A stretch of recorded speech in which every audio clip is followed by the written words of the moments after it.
Hi guys! Welcome to my vlog! So, papakita ko lang sa inyo kung ano yung mga ginagawa namin dito sa My Cheese Factory sa Switzerland.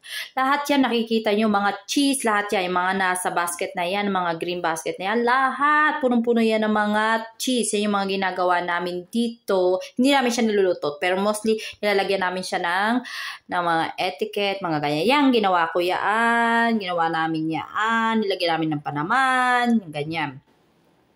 So, pero mostly nilalagyan namin siya ng sticker, ng mga ganyan. Yan, binabalot namin. Yan, balot na balot yan. So, ito yung lugar na to na talagang lahat sila lahat ng mga cheese dito namin binabalot. Ito yung nilalagyan namin ng mga stickers. Yan, lahat yan. Iba't ibang uri ng cheese. Swiss cheese.